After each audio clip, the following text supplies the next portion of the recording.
Hey, good morning. Let's go over today's trade plan. So in the overnight session, we saw that ES opened on a gap lower and then simply balanced below Friday's range. So heading into the open, by default, our bias is going to be more on the short side since sellers are in firm control here. Now, bigger picture, ES tested a swing low around 72.25, and then we have minor support at 68.5 to 70.5. But primarily at this point, since the sellers are in control, short term, if we get a break below the overnight range, that would mark a short-term balance breakdown, and most likely we're not going to see much of a reaction at 68.5 to 70.5. So even though it's a support zone, at this point, it's a minor area of support, and a break below the overnight balance can quite easily take ES down into the 61 to 63 initial support.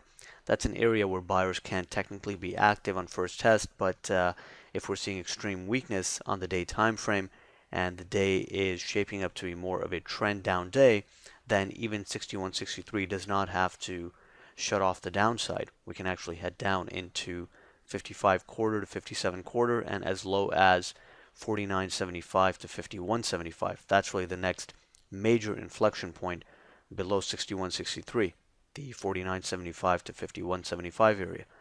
And on the upside, in the event that the market continues bouncing here and we get an upside breakout, the primary inflection point is going to be 85.75 to 88.25. And as ES is testing that zone, we'll have to see whether there's a disconnect on the internals, whether we're actually seeing some broad market recovery or if it's a overnight breakout that is more prone to failure. So, for example, if we go up to the previous close, previous VPOC, 85.25, and the 85.75 to 88.25 initial resistance zone, but the advanced decline line is showing a minus 1,000 or minus 800 reading, then the overnight breakout into initial resistance is going to be more prone to fail. And in that scenario, we can actually get a short setup off the initial resistance zone, targeting a move back into the overnight range.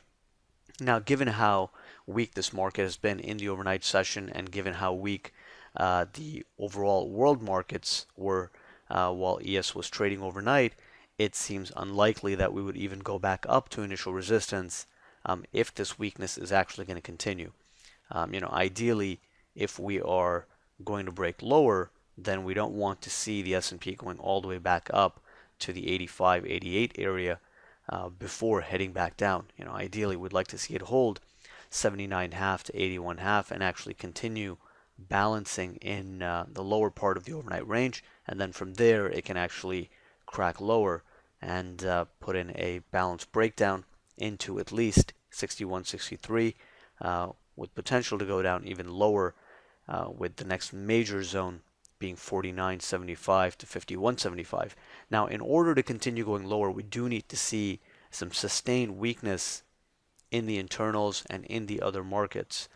So in order to get a sustained breakdown into the initial support and possibly even lower, we want to see participation on the downside from NASDAQ and the Russell. Anytime there's a disconnect between these markets or one market's going lower while the other is holding up, it creates a scenario where there's more risk to shorting at aggressive prices. But if the other markets are participating and it's a pretty directional move across the board, then it's more likely to actually continue and reach the major downside objectives, which again in this case minimum is 61, 63, but it can go even lower. It does not have to stop at 61.63 if it's shaping up to be a trend down day. And really, in order to get a strong breakdown, it would have to be shaping up to be at least a trend down morning at the very minimum. So our directional bias heading into the open is more on the short side. It is more bearish, with the understanding that the overnight session is quite balanced, and if we continue to hold 72 or if we reject 68.5 to 70.5 and it ends up being a failed breakdown, then we'll need to be flexible and adjust accordingly. But based on the overnight price action, based on the fact that we opened on a pretty wide gap lower in Globex, and Asia was pretty weak. Europe is pretty weak. So right now, everything is shaping up for a move lower.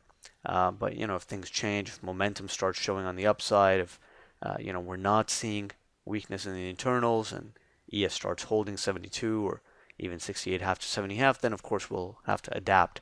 We can't get locked into a single view, but heading into the open by default, the bias is going to be more bearish, and we are going to focus more on short setups and be very cautious on long setups. So at this point, in order to go long, we actually need to see some signs in real time that support a move up into the overnight highs and into 85.75 to 88 quarter. But on the short side, we can simply rely on good trade location and just get on board. And if we're getting a overnight breakdown, then we may not even be able to get good location. We'll just have to rely on momentum to get some follow through on the downside. So again, right now heading into the open, we know that the overnight session is quite balanced, and it can technically go either way, but everything is supporting the downside scenario right now, and that's why we need to see some strong signs pointing the other way in order to change that bias.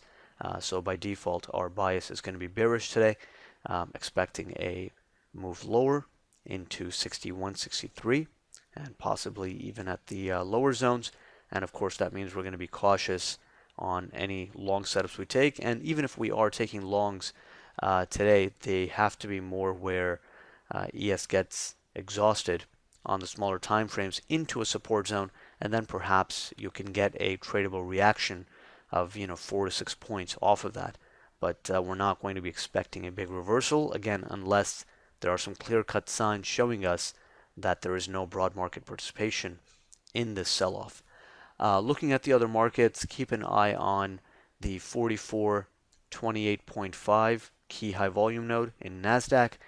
In the Russell on the downside, the main area of support right now, even short term, is really going to be around the 42 to 45 half area, and 1245 is essentially the bigger picture high volume node that TF can test even early off the open. So far the Russell has been holding up pretty well compared to the other markets, but it can put in a catch-up move and actually go down pretty quickly into the 42 to 45 half area. So those are the main ideas heading into the open. Let's see if we can actually get a overnight balance breakdown, which can then extend down into 61, 63. Let's see how the market reacts to the 72 area. That'll give us a good idea of whether there is enough selling pressure to continue going lower. And then in between, we just have to be careful because it is a very balanced overnight session. So, if we are going to take a trade in the middle of balance, and as long as we're not seeing big upside momentum, it still makes sense to rely on good location and still short the market in anticipation of a breakdown. So those are our main ideas heading into the open. Let's see if the sellers can maintain control here, and we'll take it from there.